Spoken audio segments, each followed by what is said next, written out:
Welcome to Nightfall Crypt, where the shadows come alive and the unknown waits in the darkness. I was 37 when I returned to my hometown for my high school reunion. It had been 2 decades since I'd seen most of my classmates, and I wasn't sure what to expect. I flew into the nearest airport, rented a car, and began the 35-mile drive through a nearly abandoned stretch of rural landscape. The road was dark, empty, and eerily silent, just miles of open fields and skeletal trees stretching toward the night sky. About 3 miles outside of town, a figure stood by the side of the road, flagging me down. As I slowed, my headlights revealed a familiar face, Jim. We'd gone to school together. He looked almost the same, just a little older. "Need a ride?" I asked, unlocking the door. He nodded, climbed in, and we started talking. It felt surreal catching up after all these years. The conversation was natural, but something about his presence felt off.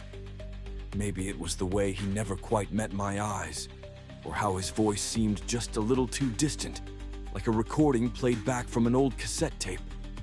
When we reached town, I asked if he wanted to grab a drink at the VFW with the rest of our classmates. "No," he said, "just take me home."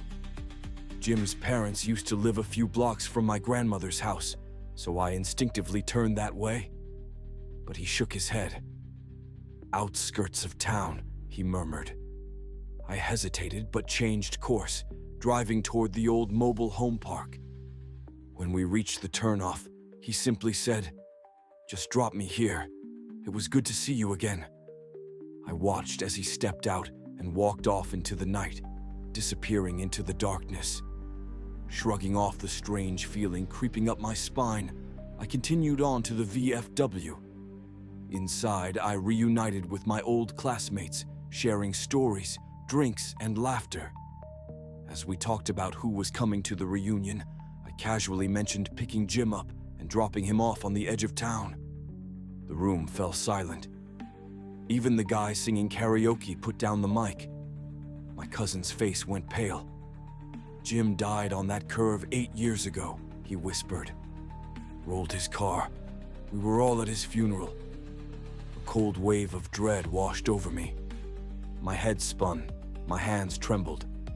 Without a word, I stumbled outside to my car, desperate for air. And that's when I saw it. Lying on the passenger seat was a newspaper. Yellowed, brittle, and dated 8 years ago.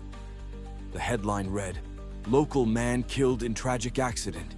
James Jim Thompson, 29. I still have that newspaper, and I still wonder who or what sat beside me that night. And so, the shadows grow darker and the mystery deepens. But this is only the beginning. What lies beyond the door? Who or what is behind the whispers? The answers await in the next chapter of this chilling tale.